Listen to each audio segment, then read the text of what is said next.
All right, we're in our second week of our Advent series. For those of you who don't know this, Advent is the name of the church season for the 4 Sundays prior to Christmas. The word means coming, like the coming of the Lord. So traditionally, Advent is a season of waiting. We're waiting for the coming of the Lord. Obviously, at Christmas, as God comes in the person of Jesus Christ, takes on a more kind of fully orbed scope than that, but that's the idea. Advent is a season of waiting. We've chosen this year to look at, in our sermon time, text from the Hebrew prophet Isaiah. So, name of the sermon series is Waiting with Isaiah. If you weren't here last week, Isaiah, just sort of down and dirty, quick background on Isaiah. He lived and ministered in the mid to last third of the 8th century BC. At the time, the nation of Israel was a divided kingdom, so they'd had a kind of a nasty civil war. And the northern territory of Israel, Isaiah watched it get conquered by the Assyrian Empire. He watched thousands and thousands of people he considered to be his brothers and sisters, his clansmen and tribesmen, watched them either get brutally murdered or exiled. So he watched a lot of devastation, violence, injustice, despair, oppression. That was what he saw, and he lived through it. And so what fuels a lot of Isaiah's vision, and hopefully we would understand this, is a longing for something different. I would hope that if you're at home and you turn on the news and you see some terrible atrocity that takes place, and I know it's in some regards harder for us because we live in a world where we have information overload. Isaiah lived in a world where if it didn't happen right in front of him, he didn't know about it. Now we're just inundated with things going on all over the world, and what that can produce in us is a sort of callousness because we're just so used to it. I mean, you watch a news broadcast and they tell you about some horrible atrocity that just took place, and then with a smile on their face they say, and now to the weather, right? It's just like that's just what our world has become. And so what can happen is our hearts can get overwhelmed, and we can become sort of indifferent to that stuff. But if you have a healthy heart and you see these things, the kinds of things that Isaiah would have seen, there ought to be a longing that goes on, right? A longing for something different. And so we're waiting with Isaiah in that space of wanting a different world, one that's not marked by war, but that's marked by peace. And we looked at that last week. This week, we're going to talk about Isaiah's vision for justice. He watched a lot of injustice, and he longed for a just world, a world that's marked by justice. We're going to talk about that this morning. And to start, I want to define our terms. All right, I want to get clear on what we mean or what we should mean when we use the word justice. In contemporary Western culture, when you hear the word justice, when you use the word justice, what we often mean is something akin to retribution, payback, balancing the scales. So when you're in a conversation about justice, you often hear somebody say that we received justice or that justice was served when the criminal was caught and punished. That's how we think about it. So recently, the state of Tennessee executed a prisoner, someone who was guilty of a violent crime. He did it. His final words were that I think the world can learn how to forgive and how to love and make the world a better place. Those were his final words. And then we took his life in a horrifically violent way. And I'm sure that someone there said or thought justice was served today, that we received justice. That's just how we think about it. It's how we've been trained and how we've learned to think about it.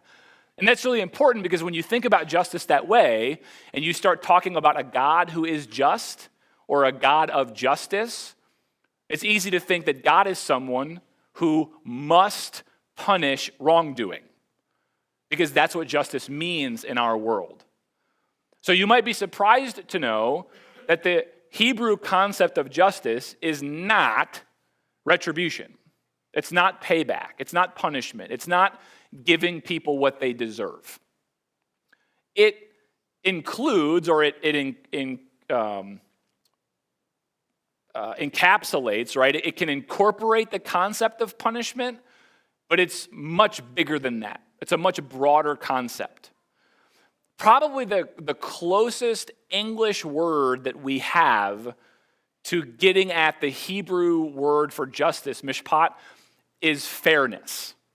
You know, when you have like an ancient language that gets translated into one language and that gets translated into another language, we don't always have like one-to-one English equivalents that not only capture the word, but like the full scope of what the word means. Hebrew justice in our world is probably best described by the English word fairness. It's not a negative word, it's a positive word. We don't talk about justice like retroactively, like justice was served because the wrongdoer was punished. Justice is the word that we use to describe when people are living fairly with one another in the first place. So that a just world, or a world of justice, is a world in which people do rightly. They live rightly toward one another. So the best way I can give you to think about this is justice is the word that you use to describe the proper ordering of human community under the rule and reign of God. That God has a particular vision for the way that human beings ought to relate to one another. And the word we use to describe that is justice or righteous. Those words almost always come in tandem in the Hebrew Bible. Justice and righteousness, just and right. And it means something like fairness, that we deal with one another in ways that are good and fair, in ways that we would want people to deal with us. Okay? That's what we mean when we talk about justice. That's super important that we define our terms. Because if you understand justice in that way, last week we talked about Isaiah's vision for this peaceful world. Well, to have a peaceful world, justice, understood the way that I just described to you, is the foundation for peace. You can't live peacefully with one another if you don't first commit to doing rightly, to doing fairly. I mean, oftentimes violence is the reaction of people against what they perceive to be unfairness or injustice, when they're wronged in some way, in a way that they believe to be justifiable or unjustifiable. So the foundation of peace is justice. It's doing rightly. To live peacefully, we have to do rightly. And so it shouldn't be any surprise to you that one of the foundational characteristics of the people of God is that we're supposed to do what's right. That if we're going to be this people who are peaceful, who are models of peace in the world, that we have to be people who do rightly, who treat one another fairly. And that was an original, foundational characteristic of the people of God. When God chose the person of Abraham and said, I'm going to turn you into a mighty nation, he said to Abraham in Genesis 18 that one of the things, like the thing that's going to characterize you and your children and their children's children, right, regardless of what everybody else is doing, you all are going to do what's just and right. Mishpat and sadaqah, justice and righteousness. You're going to live fairly with one another. And that's going to be kind of a unique thing because not everybody in the ancient world lives that way. And so you're sort of going to stand out in that regard. You're going to become people of peace because you're going to commit to doing the Lord, to living in the Lord's ways. And that's by doing what's just and what's right. Now, we know from last week that the people of Judah did not live peacefully. They didn't live peacefully together, and they didn't live peacefully with their neighbors. And now we know that's because, obviously, they didn't do rightly. They didn't actually walk in the Lord's ways. They didn't do what was just and right. But here's the question I want you to consider. If peace has a foundation, if the foundation of peace is justice, doing rightly, why don't we do rightly? What's the foundation of doing rightly, of living fairly? So think of it this way. If the foundation of peace is justice, what's the foundation of justice? So give you an example to think about this. What if we were, example, sort of a mock court case, and we convicted someone of a crime, and that person was innocent, but we didn't know that. We thought he was guilty, so we convicted him. We sent him to prison. And he spent years and years and years in prison, but then eventually, new evidence or forensic evidence or whatever surfaced and exonerated him, proved definitively that he was innocent all along.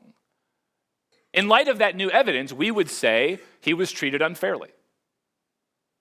We would say that an injustice had been done, where previously we would have said justice had been done, that he had been treated fairly. Well, what changed?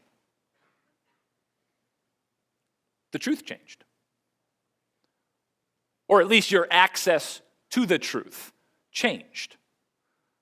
You came to see something that you didn't see or couldn't see, you weren't able to see before. If the foundation of peace is justice, the foundation of justice is truth. So say it this way, to live peacefully, you have to do rightly.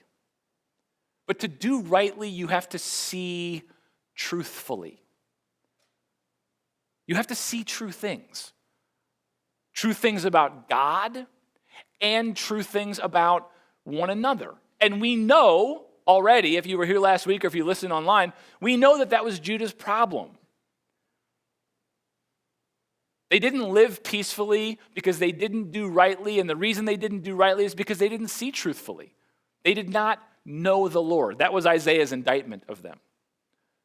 And Isaiah's not the only person to indict them on that account. Every major prophet uses the same language. The prophet Jeremiah, who lived 100 years after Isaiah, in the same area, same region, talking to the descendants of the people that Isaiah is talking to, Jeremiah says the same thing.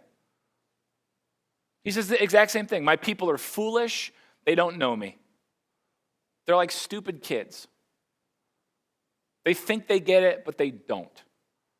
Oh, they know how to do what's wrong, see, but they don't know how to do what's right.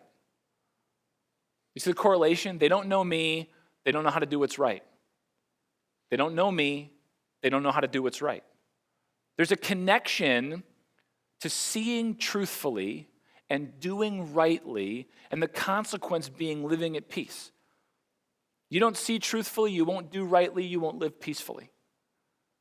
So in order to realize this world of justice, where people actually do right, because that's the idea, right? Remember, Hebrew justice isn't just about giving people what they deserve. That doesn't accomplish anything. In God's vision of a just world, everything is about people living fairly and rightly with one another. The purpose of punishment is to restore that fairness. It's to restore rightness. So in a Hebrew concept, you would never say justice was done because so-and-so was executed. That wouldn't make any sense. What you would say is that justice can only be done when the person who did the wrong no longer does the wrong. That person has somehow been restored to right living and right relationship. Now you got justice, and not until then. So in order to envision this new just world, Isaiah's vision is ultimately going to be about helping us to see differently. To see God differently, which causes us to see each other differently, which is in turn going to change the way that we live. His vision is in chapter 11, verse 1 to 10. Out of the stump of David's family will grow a shoot. Yes, a new branch bearing fruit from the old root. And the Spirit of the Lord will rest on him, the Spirit of wisdom and understanding, the Spirit of counsel and might, the Spirit of knowledge and the fear of the Lord. He will delight in obeying the Lord. He will not judge by appearance, nor make a decision based on hearsay. He will give justice to the poor and make fair decisions for the exploited. The earth will shake at the force of his word, and one breath from his mouth will destroy the wicked. He will wear righteousness like a belt and truth like an undergarment. In that day, the wolf and the lamb will live together. The leopard will lie down with the baby goat, the calf and the yearling will be safe with the lion, and a little child will lead them all. The cow will graze near the bear, the cub and the calf will lie down together. The lion will eat hay like a cow. The baby will play safely near the hole of a cobra. Yes, a little child will put its hand in a nest of deadly snakes without harm. Nothing will hurt or destroy in all my holy mountain. For as the waters fill the sea, so the earth will be filled with people who know the Lord. In that day, the heir to David's throne will be a banner of salvation to all the world. The nations will rally to him, and the land where he lives will be a glorious place. That's a vision. You know, Isaiah sees the people of Judah like a tree. And it's a tree that was supposed to bear fruit.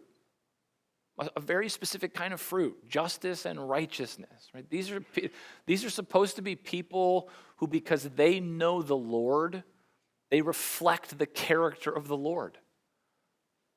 But they haven't borne that fruit, and we know why. Because they don't know the Lord. They don't know God as God is. And so they haven't borne the fruit of justice and righteousness. They don't see rightly or truthfully, and so they don't live rightly. And so Isaiah says, eventually one day, you're going to be cut down. I mean, this is a hard vision. Life as you know it is going to come to an end. But what looks like abandonment, what looks like God, wringing his hands of it and just going, I'm done with you people, is actually a process of cultivating new life. That from this, what seems like a dead, lifeless stump, I mean, that's what stumps are supposed to, sort of represent. I mean, this thing's lifeless. It's gone. Out of this actual, seemingly dead stump is going to come new life. A new branch, a branch that's going to bear the fruit that the original tree was supposed to bear. This stump branch imagery it's so important. It's so important. It's Isaiah's way of helping the people of Judah to get the story right. This is another way to think about it. They don't know the Lord. Another way to think about this is that they misread the story. Look, our lives, your life, my life, their lives, our lives are embedded in a story. A story that gives our lives meaning and purpose. It is ultimately a story about God. If you were someone who didn't believe that God existed, that's just your way of interpreting the story. And it has consequences. It has consequences for how you think and how you live and what you value and what you do. Our lives are embedded in a story about God, and it is that story, how we read it, that determines everything about us. Isaiah is living in a story. And Isaiah's story, what is the story? What's the story of God that's supposed to give your life meaning and my life meaning? From Isaiah's perspective, if I'm reading it correctly, the story is creation to new creation. It's God creates, creation doesn't cooperate, but God doesn't abandon it. God doesn't plan A didn't work, I guess I'm going to do something totally different, plan B.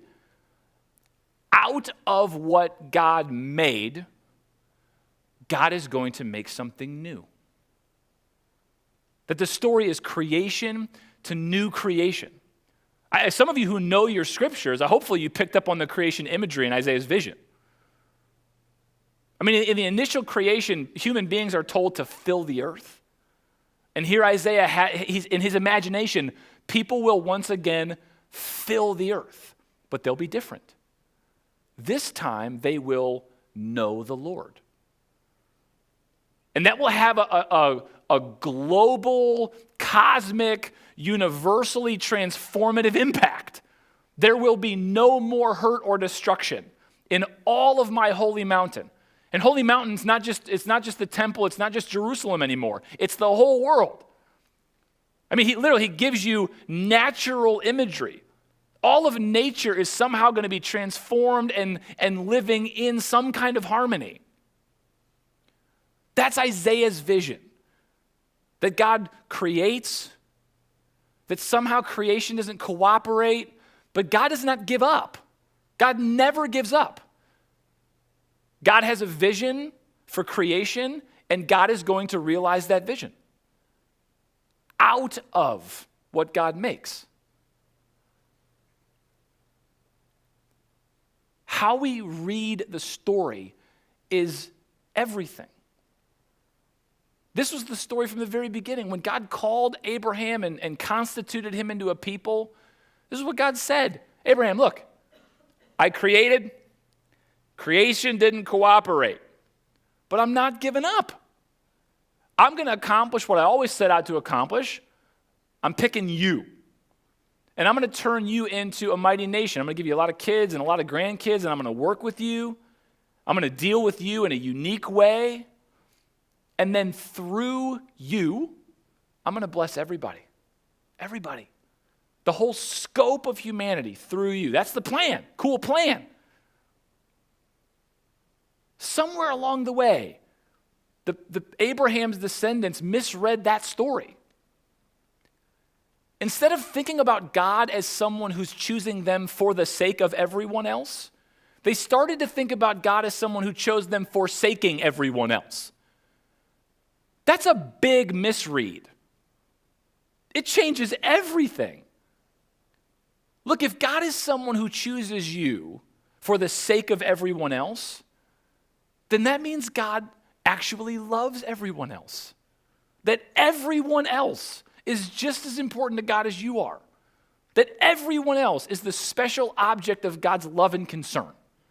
And if everybody else is the special object of God's love and concern, then everybody else has to be the special object of your love and concern. That's one story. But if God chooses you forsaking everyone else, well, then God doesn't care for everyone else. Everybody else is not the special object of God's love and concern, and therefore they don't have to be the special object of your love and concern either. See, that radically changes. How you see radically changes what you do, and then the world in which we live and what we experience. How we see influences what we do, influences how we live.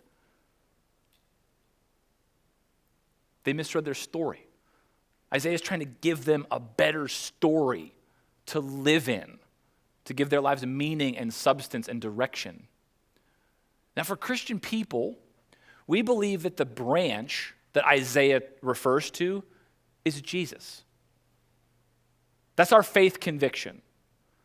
That Isaiah predicted that out of this stump, right, God creates, creation doesn't cooperate, so he picks a people group. They're supposed to be a tree that bears fruit. They don't cooperate either. So God's going to cut them down, but out of that stump is going to come a branch that ultimately is going to bear the fruit that the tree was always supposed to bear. As Christian people, we believe that branch is Jesus. Here's why this is so important. If you're going to understand the life, death, and resurrection of Jesus Christ, I say understand. If you're going to even reflect on it appropriately, you can only do that in light of their story. Not just any story. Not just any story that you choose to impose on the Jesus event. Right? Jesus' first followers, when Jesus came and taught and then lived and died and rose, they didn't sit around like philosophically trying to understand what had just happened. It wasn't abstract for them. They lived in an actual story. And what they did was they go, okay, how does this, what we just witnessed, How do we make sense of it in light of our hopes and dreams, the story that we've been living in? This story of creation to new creation. Look, the story the Bible's telling is not the Titanic, guys. It's not God built a ship, God put humans at the helm, we ran it into an iceberg, the boat's going down, and now the best we can do is get as many people into the lifeboats as possible. So that in the end, what God is going to be left with is a drastically reduced version of what God originally planned. So that what we're going to find is God saying, well, guys, this isn't what I imagined, but it was the best I could do under the circumstances. That is not the story this book is telling. It's literally telling a story of creation to new creation. It starts in a garden, it ends in a garden city. It is a picture of the entire cosmos, all of creation being radically transformed. And at the center of it is the branch, the life and the death and the resurrection of Jesus the Christ. That's how we have to reflect on his life, death, and resurrection. Isaiah says this branch is going to come. It's not going to just be anybody. This is going to be someone who is the full embodiment of the Spirit of God. That this person is going to be endowed with the spirit of knowledge, the spirit of might and counsel, the spirit of wisdom and the fear of the Lord. And I think what's so important, right? If this is about seeing truthfully so we live rightly, so that we live peacefully, notice the branch doesn't make judgments. So this branch is the full embodiment of God. You didn't know what God was like before, you do now. What is God like? What is the thing that we see?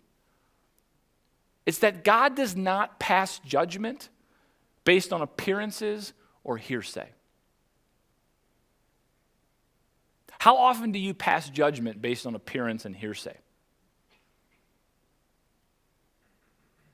I mean, in our world, come on, let's be honest. Pick one issue, one important issue.